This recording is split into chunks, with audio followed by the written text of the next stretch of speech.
buff that they win in the draft every single time. Yeah, those two guys down in the bottom side obviously going to be able to put on some nice pressure once we do get to the team fights. I mean, you look at all of the utility, the tankiness, the ability to engage from the side of Gnar Azir to allow the Samira to just hop in after and just shred everything. Gangplank Gnar on paper is often okay for the Gangplank, but doesn't always work out that way. And Gnar can certainly get him down low in the earlier stages. And with the help of an Olaf, it really might become a really rough time for this GP. So, eyes will be up there, but also the rest of the map. How much space will Canyon have? And how much can he finesse this jungle matchup as well? Because we've seen Graves catastrophically fail at dealing with Olaf so far in the LCK. Yeah, engages. Whoa. That were nice. That's a big flash in as Carrier gonna get headbutted, then pulverized, and Beryl actually played that exchange out very, very well. So flash getting a bit quiet. Canyon looking at this one, and you can see passively DAMWON Kia are just moving further and further ahead. Both Showmaker and Khan doing very well in this laning phase, and sort of reminding me of you know, the DAMWON of old. You know, solo lanes are the way you win the game, as Canyon's going to be able to take down this Drake quite easily. Scale really nicely with the amount of resist that they will be building on multiple members. And here we're going to have our first skirmish, it looks like, as T1 are trying to take this Rift Herald. Yep, Showmaker, of course, has a redemption as Khan. He's going to move on over. He does have the Cannon Barrage, remember, as the redemption does go off, giving them all the information.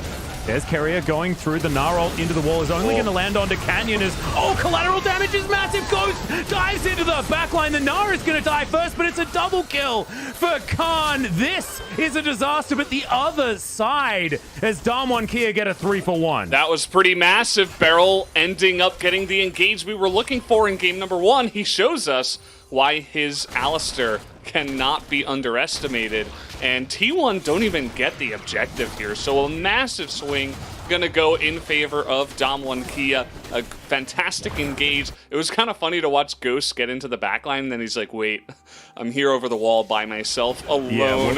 Yeah, you know, if the fight did not go on their terms, he would have just been killed immediately, but thankfully he had some support eventually from his team as a taunt here. Yeah, Beryl looking for a headbutt pulverized. Does get it onto Faker as well here as Ellen's going to turn up, so Beryl has to get out of there. Ulti just back available, so he is, of course, going to be absolutely fine. But in a good spot. Faker's farming really, really well in this game. And so is Gumayusi, so much more ahead of his opponent right now. So there's still a chance with these two fed carries, essentially. It's still early on, but there's a chance for them. Oh, damn, that was so close to the Paddlestar getting the work done, but the Drake is taken by T1. There's the knock-up with the Justice Punch from Carrier, but he has to get out of there. Beryl, Unbreakable Will over the wall, is going to survive as heroic entrance. Not going to be able to do anything, but does stave off DAMWON for now. Bubbles going through, and Carrier actually going to get hit, but Justice Punch creates enough distance, so they're not able to take him down. So everyone's going to survive.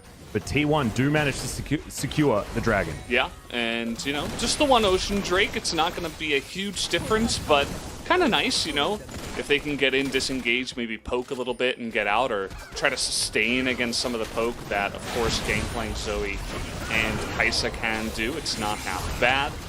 And we saw in that fight, even though Ghost had a pretty nice position to try to shell out damage, he just doesn't that they want to keep their mid tier 1. But take a look at the bottom lane. I mean, this is just like... Yeah. We are... This is... Gumayusi's on another planet right now. He's not like 6-0. He's not like last game, but... Oh, Canyon now looking for Canner. He's got that red buff as well, so he's hunting him down. Just stands his ground, and the Gnar doesn't hit him. And Canyon just didn't use his Gale Force, didn't use his flash. He just stood there and said, no, this is my turret. Yeah. He didn't even use his ult. I mean, he just sat there. Rift Herald here in the mid lane. So we're going to bring things back to how this video game is going. Paddlestar starting to land here from Showmaker, and they do hurt. As Undertow flies in, that's Faker doing a lot of poke damage, though, as the tower is taken down by Shirley. Showmaker looking for bubbles, finds another one. That angle was beautiful as Paddlestar will connect onto Elim. In an awesome spot here. Yeah, Ghost just going to get Emperor's divided. Has to flash to get himself out. Carrier Looks a little bit silly as he jumps down on top of nothing, but Faker sending a message that is well heard. Chat and you're like, oh, DAMWON have got this. Because they certainly do have a couple of carries, and they're really feeling it today. You can tell. Even Faker looked good in game 1, even though he did get ganked that one time. Very, very responsible for a lot of that, as there's a Pulverize looking for LM. Just wanting to get the Ragnarok out by the looks of things, as Beryl says, well, this is not actually where I want to be. And Canyon loses half of his health bar from one Q out of Faker. Khan now fighting up against Canna. Meganar is going to come in, and the shield bow. Can it actually turn this? The shield was so valuable, and Canna, unfortunately, just not able to do enough damage. A bit of a silly idea, but he was closer than I think a lot would have expected. Yeah, I think you're right. A bit of a silly idea. We'll have to see how that started. You know, did Khan wait in the brush and maybe bait Kana into a fight or catch him by... Given how fed he is, he's almost level 16 as T1. Is this a desperation Baron? This is really scary. Khan has teleport, but he doesn't even really need it as Cannon Barrage is available. He hasn't even needed to use it. And T1 are going to back away from the Baron as Faker taking way too much damage there from Showmaker. His inner turret will fall. Kamushi breaks the bubble. I like it. With his W. And now Khan just getting to work on this inhibitor turret as well. See that chunk into that turret? I think every turret around the world just monked a W simultaneously. I mean, this Showmaker... Well, okay, yeah, and in goes Carrier. Looks for Showmaker, but he's going to make his way out. Unbreakable Will there will keep Beryl alive for now, as Showmaker actually dives back in and a lot of damage is taken, but that is the Cannon Barrage now on cooldown, as we're very close to another Cloud Soul. I apologize, I'm starting to feel like it's my fault as we've got another Cloud Soul here this game, as Voidseeker will find the Baron under fire from T1. T1 very aggressive with this Baron attempt again. They want to turn, I would imagine. Let's see what they can do. Yep, Canyon pretty low on his health bar, and you can see the Zoe also very, very low. Canyon uses his Gale Force and everything, and it's stolen by Showmaker! Was that a stolen smite? I think it actually was. Nothing that they could do about it. The Gangplank going to take down the Gnar yet again, as Gumayusi does get one in the fight, and now Faker finds himself running for the hills. A triple kill for Khan's Gangplank, who is silencing the haters here this game. As Faker just does a few fancy moves, flashes his way out. He will survive, but the rest of his team won't be so lucky. Oh, man. We're going to have to look at the replay on that one. Showmaker just... Oh, that is massive. He steals it right from underneath T1. And this is going to mean the inhibitor absolutely going their way. Now, we got Olaf coming up, so they're not going to go for the win here, of course. Still very early on with the Death Timers, but still a massive victory in that team fight. 6-0-2.